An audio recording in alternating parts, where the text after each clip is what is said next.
What's going on, guys? I'm Mars Built, and welcome back to another episode here on the Project Bedrock server. You thought that I was going to be over there, huh? Didn't you? Didn't you? No, I was hiding behind the fountain. Anyways, there has been a ton that has gone on, and really haven't been on the server a whole lot, and that's because, well, we just got hit by a massive hurricane. Glad that that is out of the way, but it left a ton of cleanup and a lot of stuff to do in IRL, so unfortunately I have been off of the server for a little bit. And I'm looking forward to getting back into the swing of things and getting some episodes pumped out. So without further ado, let's jump into some of the things that I've been doing off of camera and on stream. Then we will move on to some tasks that need to be taken care of. So in the last episode, we have been very busy working on the smeltery here and taking care of all of the little things necessary to make this thing as fully automatic as possible and to make it as easy as possible for the members just to go in there, place their items inside of the smelter, and then get all of their smelted items out of the smelter. There's a lot of little things that have gone on behind the scenes to make that happen, and I'll be going over those here shortly. However, if you look over here to the left-hand side, you'll notice that we have a new phenomenal looking silo, and this was built on a live stream by Gigi and also Renee. I believe it was Renee that came up and recommended the actual design of it, and the colors that they chose together in order to put this thing together. I think it blends right in and it looks phenomenal, just like any other build that they tend to do. Before this thing was built, I did go ahead and construct all of the redstone inside of here and ended up connecting it all together. And the main reason for this silo is to store all of the fuel inside of it, and that's going to of course be lava.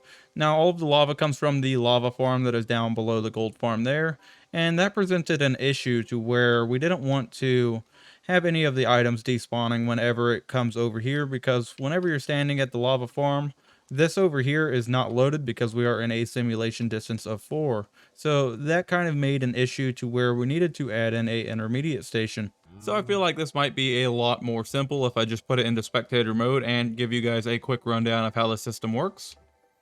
So we can jump into spectator mode here, and if we go directly below this fountain here, we'll go down into the Allay Sanctuary, but directly below this we do also have a intermediate station for the lava and the empty buckets here. So if we look to the left hand side, you will see we have a lava farm over here, and if you look to the right hand side, we have the super smelter over there. Now if we are standing at the super smelter or we are standing at the lava farm, then this area here will be loaded regardless what area we are standing in from there or there. However, if we are standing at the lava farm, then the super smelter will not be loaded because it's too far away, and vice versa. If we're standing at the super smelter, then the lava farm's not going to be loaded. So that makes the issue if we try to send a lava bucket or a bucket down a ice stream, and then it goes over there to where it's not loaded. It is then going to sit inside of an unloaded chunk and despawn, or it's going to instantly despawn, which both are very bad news, and we don't want it to do either one of those because we want to keep all of our hard-earned lava. After all, the super smelter and the gold farm does require it to run. So my solution to this was to put in an intermediate station, and essentially what this is doing is, since this area here is loaded from both sides, if you're over there or over here, that means that you can send the lava bucket down into here with this all being loaded, and then it's just going to come down here, bounce off of this chest to a line, and then it's going to go over these hoppers where it's going to be pulled in and set inside of a temporary storage silo. Now the lava is going to stay over here inside of this temporary silo until somebody over at the super smelter calls for the lava system to fill up. So the way that's going to work is we have this auto dropper clock here, which drops the items out very, very quickly. However, this does remain locked unless somebody is standing on the pressure plate over here. Once it's unlocked, it's going to shoot all the lava down this ice stream, up this bubble column here. It's going to go all the way up here. Then it's going to intersect with another ice stream, which is going to come all the way over here, go into another bubble column, which is going to come right to the silo. And then once it comes up that silo, it is going to come in over here on the right-hand side of the silo. Now, in order to get an absolute ton of storage over here, I wanted to put 2 different silos side by side. However, that does present more issues because if we just have a auto dropper system like we have down here, shooting them up a bubble column, which is here, into an ice stream and over here, as soon as this fills up here, then it's going to overflow, and then we're just going to have all of our buckets and lava buckets here despawning. And that is because there's not really any hoppers going from the bottom down there to the area up here, and of course hoppers don't flow upwards, so it's really hard to keep the items from stacking out inside of a item stream. The way that I have mitigated that issue is I have the bubble column dropping up here. So this side here is going to fill first, and this side is going to be the side that has the lights on it. As soon as this side fills all the way up, then we have a comparator down here that is going to turn off this redstone torch, and it is going to then lock this to where this will no longer be able to dispense any items into this auto dropper. That way it's not going to fill up the bubble column and have any more lava coming over here. That way we don't have any items here that are going to be despawning ever. So you could think of this as kind of a sending and receiving circuit. Down here on the other side, this is basically the auto dropper that we have, and this will fill up once this auto dropper is turned off. So then it will fill up all of these double chests, giving us a ton of additional storage. And then once we have this fill up here, then this comparator is going to put out a long signal pulse, which will then turn on that topmost light, which is going to let us know that the entire system is completely full and we don't need any more lava buckets. But at the same time, it's also going to power this piston, which is going to push this stack of smooth stone down. And that's going to push that redstone block down, powering this block here, which is going to turn off this torch. And then that's going to turn this torch on, which will then lock this. That way we are no longer able to request any more buckets. So even if we stand on this pressure plate, it's still not going to allow the intermediate station to send any more lava buckets because the system is full. Furthermore, if you could not tell, this is where you stand if you want to actually load the lava buckets. And the reason why we have a pressure plate here is because we want to have the presence of the individual here. That way we're not loading and unloading chunks that do not need to be unloaded. You do also have the bubble column right in front of you. That way you can have a nice visual reminder whenever the system is automatically shut off or whenever the system runs out of lava buckets. And on the other side of things, you can see that Renee has the lava farm running now. However, she's not currently using it. I believe she's just AFK. However, what I wanted to show you is the switching valve here. You basically have, if you want the gold farm enabled, then you want the lever down, which is going to unlock this set of hoppers here. And it's going to lock this hopper here that's going over to the super smelter. However, on hindsight, if you want the super smelter to get the lava, then you just flip the lever up and the reverse takes place. This locks this hopper here, and this one on the right hand side will unlock, allowing all of the lava to flow over here. And we essentially have the same thing over here on the other side.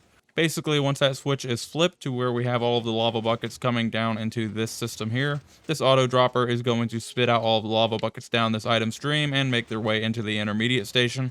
However, that's only going to take place if somebody is standing on top of the pressure plate here. This pressure plate will also recall any of the empty buckets coming from the intermediate station as well, which is what this system is over here. This is going to fill up with the empty buckets, and since they stack to 16, we don't need near the storage because they're not non-stackable items like the lava buckets. Aside from the storage capacity, it is basically the same setup. We just have a return stream here coming into a few hoppers and a chest, and then we have a auto dropper system that's just going to bring all of those empty buckets all the way back down here, up the bubble column here, and then once it makes it up the bubble column, it's going to come down this item stream here and make its way into the empty bucket collection system. Hopefully, if you're not into redstone, that wasn't too over your head. However, I tried to explain it as good as possible in layman's terms to make it really understandable because I know it is kind of confusing. However, it's not too bad once you wrap your mind around it. As for now, DarkJ has sent me a message and said that he needed me to restock my shop because I haven't been on in a while, and I also have a few things that I need to take care of. And I believe this is a new one. So let's grab it and see what it says. There's a vending machine outside of the spawn cottage I built the other day, and I'd like to make it into something that will actually make diamonds. When you get time, could you look at it and see if there's a way to add a payment system to it? Maybe underneath it or something that doesn't really take up too much real estate, please. Since I took down the inn ship in the old shopping district, I've been trying to think of better ways to sell my armor, so I want to try the vending machines, if we can get them working. I know you are very busy, but I will happily pay you for your time, and we'll supply all of the redstone. Thank you, GG. Well, that is something that is definitely doable. We'll have to go and find one of these vending machines and see what exactly she made. Well, I do believe this is probably going to be the vending machine that she is talking about. I'm going to have to talk with her and see what exactly she wants to do. I pretty much have an idea of what she wants.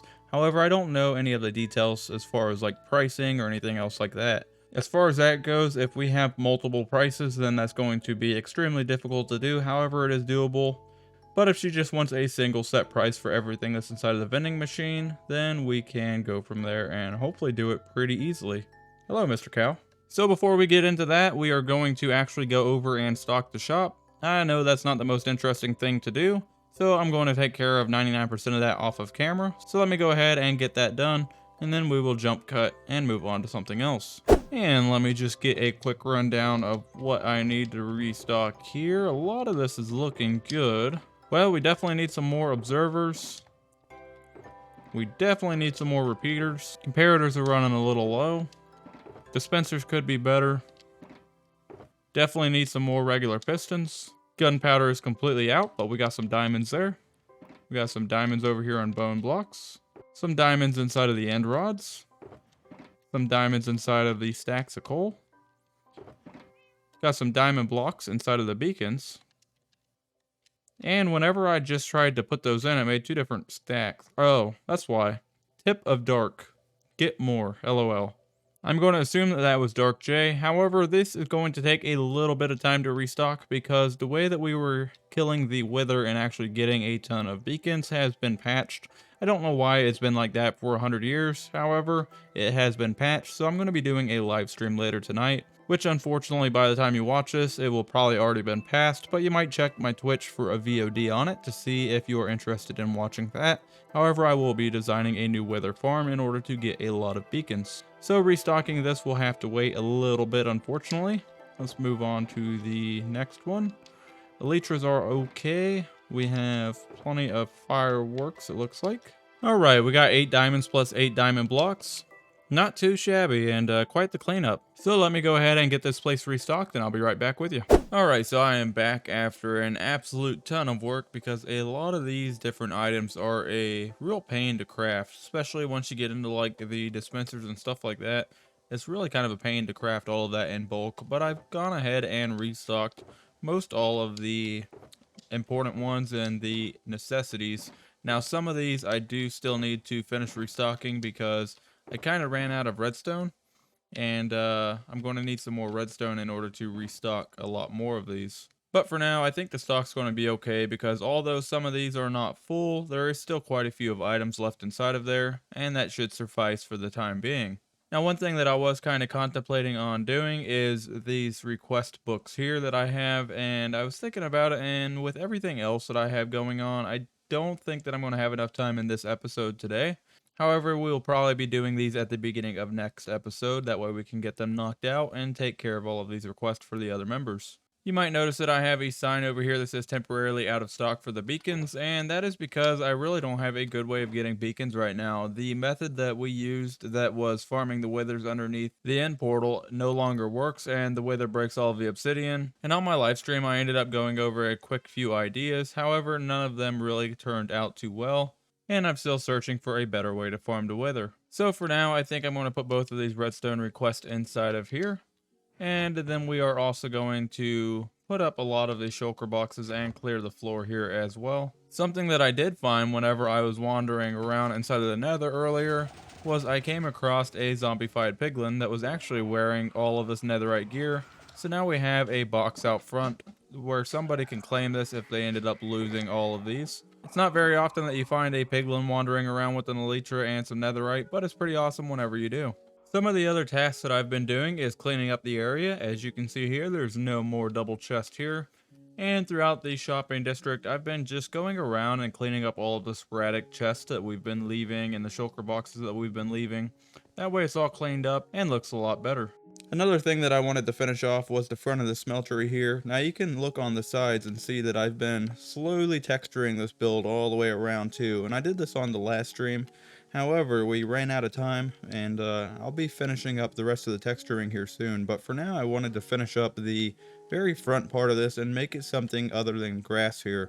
So I only have about 3 blocks to bind this into the pre-existing sidewalk, so let's go ahead and see what we can do with it. Since I have a ton of little projects to take care of, I think I'm just going to wrap them all into a short little time lapse for you guys, so I hope that you enjoy. Let's go.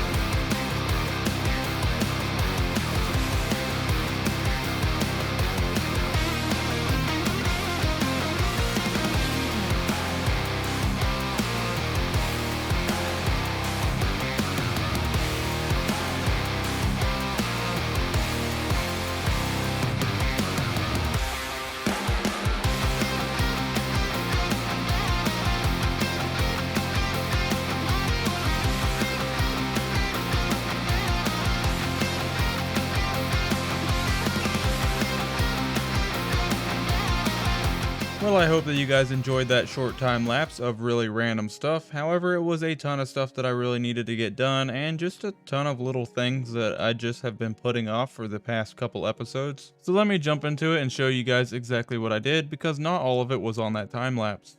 So essentially what I started off doing was I went around the entire shopping district area and started cleaning up a bunch of sporadic chests, because most of them were mine, if not all of them. There was a double chest here that had quite a few items inside of it, and I just grabbed a bunch of empty shulkers, went around, picked all of the stuff up, and now all of the stuff is over there where I'm going to be building my sorting system inside of the next episode. There was also a ton of different shulkers and double chest over in front of the smeltery, which I finished cleaning up as well. Next episode, we're going to be building the sorting system over inside of the barn. That's going to be a ton of fun, and it's really exciting that I'm finally getting organized, although it took almost 20 episodes into the season to do it. Better late than never, I suppose. The other thing that I did, aside from cleaning up everything, is I did some work on the smeltery here and finally finish up the outside of it. And essentially what I did was brought everything out and then have some steps going up into it. I ended up putting some vanilla trees inside of here. However, instead of using the regular leaves, I ended up using the azalea leaves and the flowering azalea leaves. And then I changed out the wood for some of the birch logs. And I think that the two go together rather well and add a nice contrast to the build. I also added in a bunch of flowers, plants, and stuff. And then I added in some banners to let everybody know that this building is the smeltery, and this is the building that you're going to come to in order to smell all of your items. I also added in some jack-o'-lanterns because we have Halloween coming up, and what better way to get into the Halloween spirit than decorating with Halloween decorations. Now the warden is just about done and almost ready to be open, however there is a few more things that I need to do to it before I open it up, as I stated earlier, but all of those I'm going to be doing off of camera in between episodes, so hopefully by next episode I should have all of that done and have the warden shop open. However, the smeltery behind me is now officially open, and we also have the Allay Sanctuary down beneath here, which is now officially open as well. Let me go ahead and show you what I did inside of here, because I did add a few things to it, and I finally finished up the lore story to it. So walking in, you'll immediately notice that there is another collapse that has occurred over to the right hand side. And this collapse is just following the storyline that I ended up making to go along with the sanctuary here. And if we come over here, you'll see that we have a black skull down here, which looks like it's been here for quite some time. And then we also have this one over here, which I believe I've showed you guys in the past, but we have a skeleton and some bones down there. I believe that was shown on a few episodes ago. And then over here we have an Easter egg, which is a little book. And if we pick up that book, we'll be able to read it. This book is named Ryan's Journal, and if we pop into it, we'll be able to see what it says. So this journal is essentially a storyline from a guy named Ryan. Ryan is the original guy who ended up discovering the sanctuary before anybody else did. The journal reads, Mysterious Journal, dated March 10th, 2246. The expanding of the city was approved in our latest town meeting. The road was to be expanded south to connect the city to the gold plant, along the way connecting it to the old smeltery as well. If there was enough budget left over from the city, a new public fountain was to be added. Dated August 27th, 2246. The road project is underway, and crews have begun laying the new roadway. While their heavy machinery was flattening the way for the new roadway, something in the dirt gave way, and the soil began to sink. It took a lot of effort, but they finally recovered their equipment from the sunken hole. The crew figured it was just a natural sinkhole, a void in the ground, or possibly a washout from the nearby river. Dated April 15th, 2247. As of this morning, the construction of the road is complete, and the fountain construction is due to begin next week. Due to the gap, I'm hoping security on the construction site will be minimal. Ever since I saw that rolling machine buried halfway up the machine, I haven't stopped thinking about how that might have happened. There was a speculation of possibly a sinkhole, but we have never had a sinkhole happen in the town before. I'm sure that it's possible, but I personally think it's very unlikely. As far as it being a washout from the nearby river, the construction site is a few hundred meters from the river. I would think that the sinkhole would have happened much closer to the river. I have to go and see if there's more to this. There has to be more. I just know it. April 16th, 2247. It is currently 1:17 a.m. I rode my bike past the construction site several hours ago. No security in sight, so tonight is the night that I find out what really caused that collapse. I have my shovel, lantern, and compass in case I get lost. Hopefully that won't be the case, but it's best to be prepared for the unforeseen. I've now sat down to finally take a break and update my journal. It seems I have been digging forever now. I ran into a large rock that slowed me way down. Prying it out of the way, I did manage to get it to move, but I cracked the handle of the shovel while moving it. With every scoop of dirt that I take, the shovel feels more and more unstable. The sun will be coming up soon, and I have a feeling the workers will begin the process of prepping the lot for the fountain tomorrow.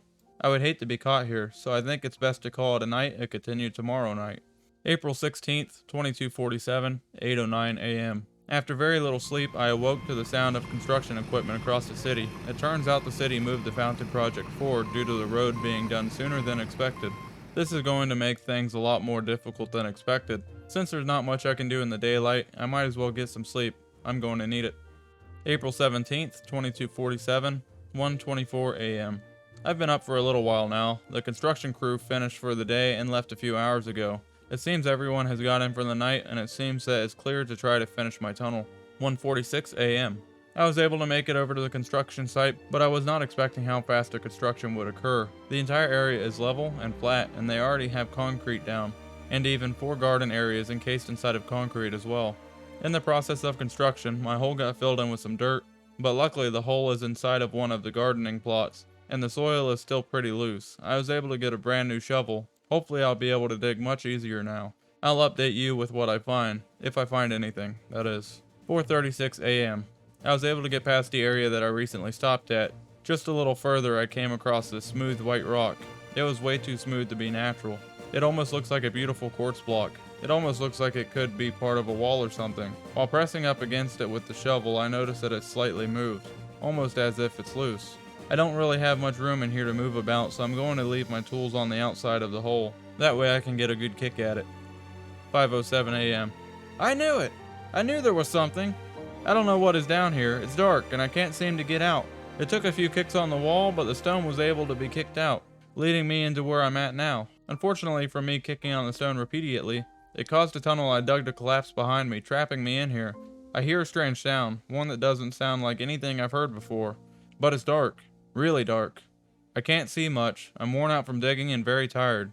I'm going to try to get some sleep and try to devise a plan to get out of here. 8:07 a.m. I was once again awoken to the sound of the construction crew. This time they were above me. I yelled, "Can anyone hear me?"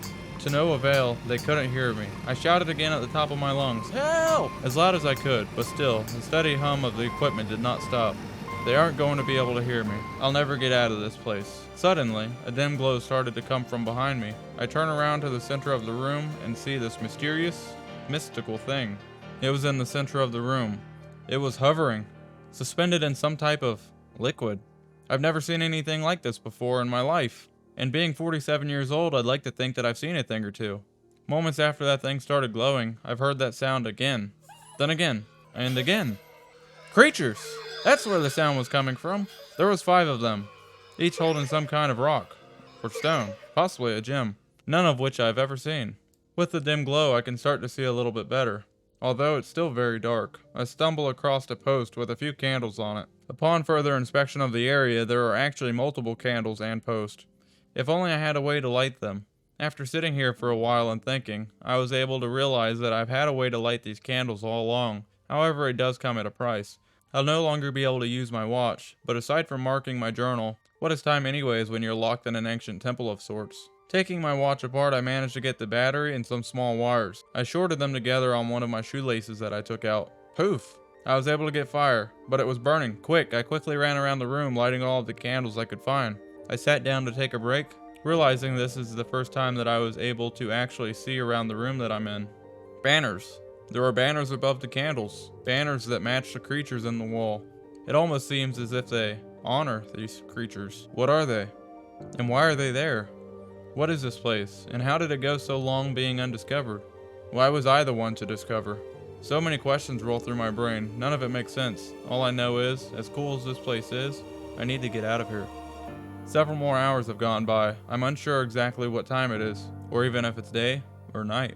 Starting to panic, I start to look around the room again for some way to get out of here, feeling the stones for anything that are loose, or possibly some sort of door, a way in, anything.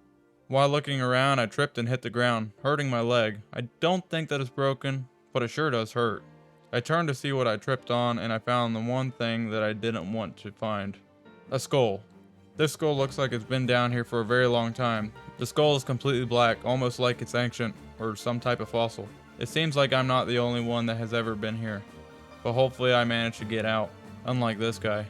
Unsure of the date, but it seems like it's been several days since the last time that I wrote in this journal. I'm weak, and I'm thirsty. If I don't get out of here soon, I don't think I ever will. So I'm just going to put this back, and that leads for some pretty interesting lore that people can discover. Not only the people that's on the server, but also the people whenever they download this world copy at the end of the season. They'll be able to find that, and it's pretty interesting.